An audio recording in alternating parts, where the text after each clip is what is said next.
We're now being joined by Charlie Campbell. Charlie, congratulations, man. Congratulations on the win. I mean, you were emotional after, speak on just what's flowing through your mind right now. I'm just grateful I had the opportunity in the first place, and I guess it's still kind of hitting me.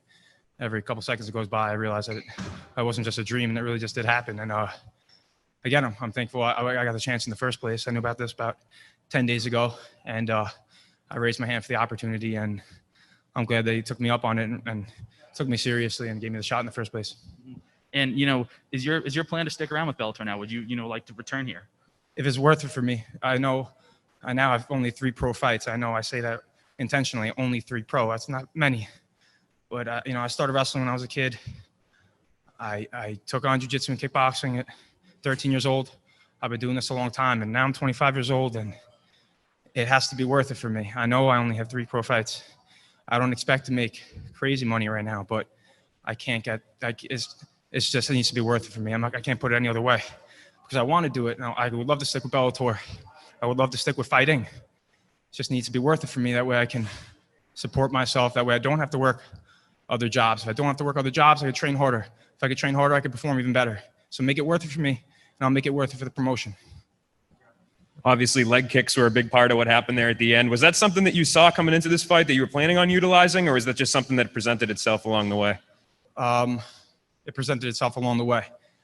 I knew he was primarily a striker, so I obviously took into consideration it could become a kicking fight, if you will. But it was available. I just kind of made an adjustment in the moment, and I said he's not really respecting my kicks.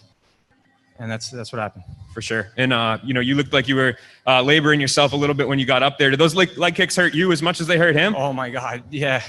My leg is killing me. I think it's still settling into. I felt them during the fight, even went upstairs to the body of the one I tried to hide. I feel him, man. I feel him. And coming into this fight, people knew him a little bit from his Bellator fights, and this is the first time they've been introduced to you. So, I mean, it's got to feel pretty good to put on that type of first impression for a national audience, right? Yeah, it does. It's almost like my dream came true in a small bite. It's not the full sandwich yet. I'm not a world champion yet, but it felt really good to get out there and show everybody what I'm capable of just a little bit, It was like 1.5 rounds, I guess. So I know I'm capable of going 5-5s in the future. I train hard for that. But yeah, it felt good, man. It's still hitting me a bit right now. All right, we'll take a couple from the internet here. Matthew Putterman. Okay, can you hear me now? Yes. Okay, perfect. Hey, man, congrats on the win. Guys, my first question is to you. As the MMA media, of course, why do you think you're the next big thing in mixed martial arts today? Because I believe I am. It's all mental.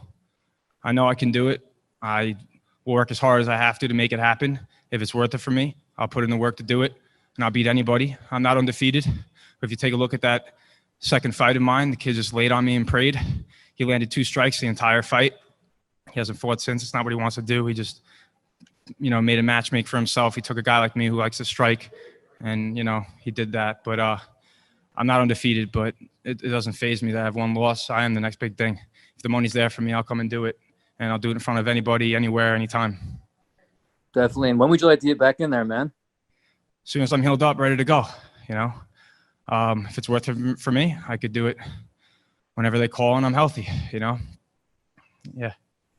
Congratulations on the win. You said you got this fight on 10 days notice? Give or take, might have been 9 days, might have been 11. How do you prepare for a fight with that short of a time span? Were you able to formulate a strong enough camp, formulate a game plan? Just talk about just preparing for a fight on relatively short notice compared to how most other fights are booked. I don't know when the exact date was that it became effective in New York for quarantining and shutting down, but I was in shape at that point preparing for a fight May 31st. So I was in shape, obviously, ready for that. That was called off. And I didn't realize, I don't think the whole world realized how long this was going to go on for. So I stayed in shape thinking, all right, I'll probably fight, in June. That didn't happen, obviously. I didn't have anything on the calendar, but I thought maybe things would come back around sooner than later. So I kind of just stayed in shape. And then, about the time I've been doing this, it's just kind of like, it's like eating breakfast training. So it wasn't really like a big adjustment in my life to go from, not getting ready to a fight to getting ready to a fight. have a lot of friends and family that support me. I'm a professional, so I'm not going to sit around on the couch and wait for the call and then train and then get training. So I stayed ready the whole time. I made, the best of what was available to me. A lot of friends that pushed me, man. My good friend Joe Oduchowski, we went running almost every day. I knew this opportunity would come and I would seize it. No matter what promotion it was going to be, I was going to be ready, and it showed. Okay, great. Congratulations once again. Thank you.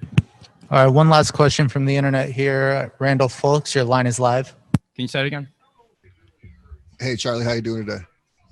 How you doing? Great victory, man. For you, obviously, with Bellator, being on this pandemic and they're not being able to bring in international fighters, with your foot, or would you be willing to turn it around real quick? Yeah, if the money's there, I'll do it. Like I said, I know I only have 3 pro fights, but the time I've been doing this for, I'm just as calm in there as someone who has 30 pro fights. I could beat anybody, man. You showed a ton of composure in there, man. You ended up finishing him with the leg kicks. You've seen it, the opening happen. Walk us through that whole finish. I'm slowly recollecting it to myself as we're speaking here, so I'll kind of give you a play-by-play of how I think it went in my head. As I recall, he was landing more than I was initially, and I noticed he was kind of getting sleepy coming back to his own defense. He would throw his own kick, kind of hang out for a split second. So it started becoming like a return thing for me, like play defense myself and come and return my own kick. And slowly it got offensive for me more and more as it started fatiguing his legs. Yeah. Cool, man. All Thank right. you again, and can't wait to see you fight again. Thank you. I'm sorry I couldn't be more thorough about that. It's still kind of coming to me slowly. Thank you, Charlie. Congratulations.